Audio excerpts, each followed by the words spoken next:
As the world watches closely, high-stakes negotiations between the United States and Iran have officially begun in Switzerland.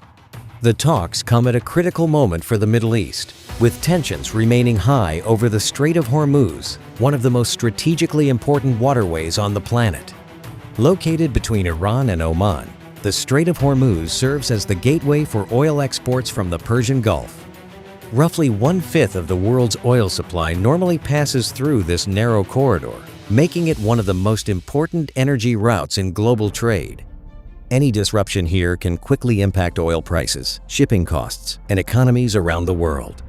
The latest round of negotiations is taking place at the Bergenstock Resort in Switzerland, where senior officials from both countries have gathered with international mediators.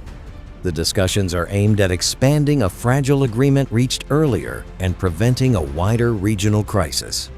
Topics on the agenda reportedly include sanctions relief, frozen Iranian assets, regional security concerns, and the future of Iran's nuclear program. However, the talks are already facing a major challenge. Iran has announced that the Strait of Hormuz remains closed, arguing that recent developments in Lebanon violate the spirit of previous understandings between the parties.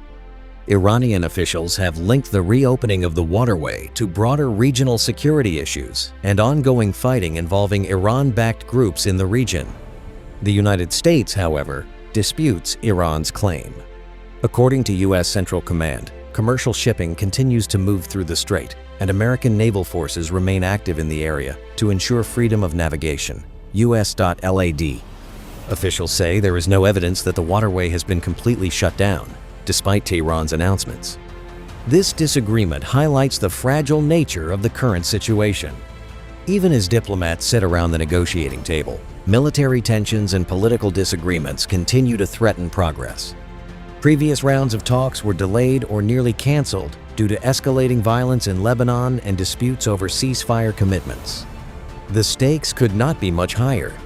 A prolonged disruption in the Strait of Hormuz could affect energy markets across Asia, Europe, and North America. Countries that rely heavily on Gulf oil exports are closely monitoring developments, while investors and shipping companies remain concerned about the possibility of further instability. For Iran, the negotiations represent an opportunity to seek economic relief through sanctions discussions and access to frozen assets. For Washington, the talks are seen as a chance to reduce regional tensions, address concerns about Iran's nuclear activities, and prevent a broader conflict from emerging. Meanwhile, Switzerland has implemented extraordinary security measures around the negotiations, including temporary flight restrictions over the meeting area, underscoring the importance of the diplomatic effort. For now, the world waits to see whether diplomacy can succeed where months of confrontation have failed. Will these negotiations lead to a lasting agreement? Or will continued disputes over the Strait of Hormuz and regional conflicts push the crisis into an even more dangerous phase? The answer could shape the future of the Middle East and potentially impact the global economy for months to come.